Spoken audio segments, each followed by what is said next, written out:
జ్యోతిషాస్త్రీత్యా ద్వాదశ రాశుల్లో ముందుగా మొట్టమొదటిది మేషరాశి. అశ్విని నక్షత్రం 1, 2, 3, 4 పాదములు, భరణి నక్షత్రం 1, 2, 3, 4 పాదములు, కృతికా నక్షత్రం మొదటి పాదానికి జన్మించిన మీరు మేషరాశి వారిగా పరిగణించబడుతున్నారు. ఈ నెల మీకు శుభాశుభ ఫలితాలు ఎలా ఉన్నాయంటే 11వ ఇంట్లో శని, బృహస్పతి 2వ ఇంట్లో, రాహు 12వ ఇంట్లో, కేతు 6వ ఇంట్లో, శుక్రుడు 10వ ఇంట్లో మరియు డిసెంబర్ 28 నుండి జనవరి 27 వరకు శుక్రుడు 11వ ఇంట్లో కూడా ఉన్నాడు. రాశికి అధిపతి అయినటువంటి అంగారకుడు 7th డిసెంబర్ నుండి 24 ఫిబ్రవరి వరకు తిరోగమనంలో ఉంటాడు. సూర్య భగవానుడు 9వ ఇంట్లో ఉంటాడు. ఈ నెల దాదాపు అన్ని అంశాలు గొప్ప ఫలితాలు పొందవచ్చు.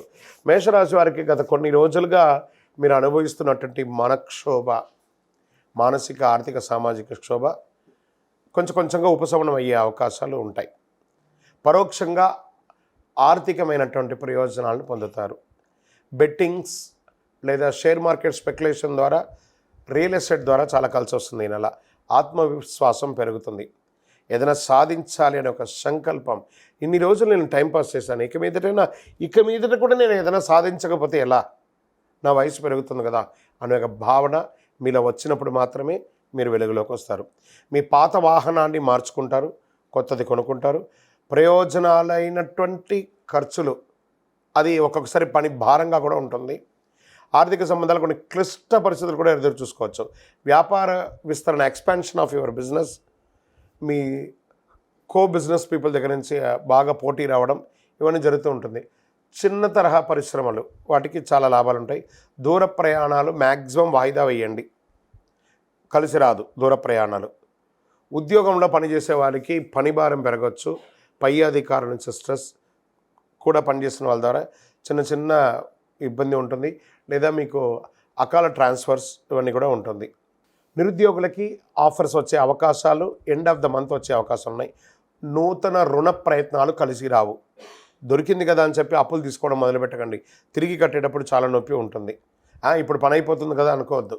అస్సలు మీకు అక్కర్లేదంటే ₹1 కూడా, ఆ ₹1 కూడా కష్టపడను కానీ అప్పు తీసుకోకండి. సమాజంలో ప్రభావవంతమైనటువంటి వ్యక్తి ద్వారా మీకు ఒక మంచి అవకాశం దొరుకుతుంది. మాస చివరిలో మీ యొక్క కెరీర్ ఏదైనా అడ్డంకి తొలగిపోవడంతో మనసులో సంతోషంగా ఉంటారు. ఆధ్యాత్మిక విషయాల్లో ఆసక్తి కలుపుతారు. మీడియా రంగం వారికి, ఐటీ రంగం వారికి బాగుంది. వివాహం కాని వారికి కాస్త మాఘమాసం నుంచి చాలా యోగంగా ఉంది. నూతన ఉద్యోగ ప్రయత్నం వాళ్ళకి కొంచెం గట్టిగా, రాజకీయ నాయకులకి మిశ్రమంగా ఉందండి.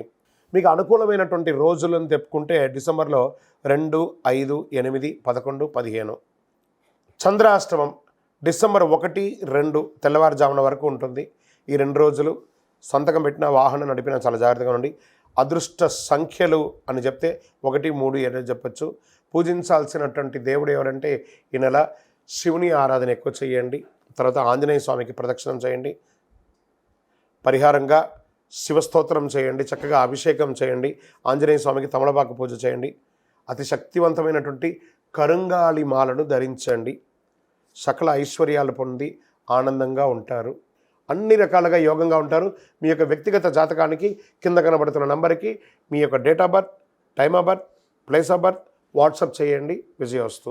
ఈ యొక్క ద్వాదశ రాశి ఫలితాలన్నీ పొందినటువంటి మన ఛానల్ ప్రేక్షక మిత్రులందరికీ కూడా శుభాకాంక్షలు. మీరు మా ప్రోగ్రామ్స్ అన్నీ చూస్తున్నారు, కానీ సబ్స్క్రైబ్ చేయట్లేదు, ఎవరికి షేర్ చేయట్లేదు. మీకు ఇక్కడ పెట్టుకొని గురువుగారు బాగా చెప్పారని అనిపించిందంటే మా ఛానల్ని సబ్స్క్రైబ్ చేయండి. ఇంకొక 10 మందికి షేర్ చేయండి. వందే మాత్రం, వందే మాత్రం, వందే మాత్రం. తిరుపతికి వచ్చినప్పుడు మన అయ్యప్ప స్వామి వారి 18 అవతారాల దేవాలయం బ్రహ్మశ్రీ డాక్టర్ చంద్రమౌళి గురుస్వామి గారు నిర్మించారు. మీకోసం అక్కడ మేము ప్రార్థన చేస్తూ ఉంటాం. మన దేవాలయం ఇప్పుడు నిత్య అన్నదానం అక్కడ జరుగుతుంది. తిరుపతికి వచ్చినప్పుడు అవకాశం వల్ల మన దేవాలయం వచ్చి భిక్ష స్వామివారి ప్రసాదం తీసుకోండి. శరణమయ్యప్ప, శరణమయ్యప్ప, శరణమయ్యప్ప.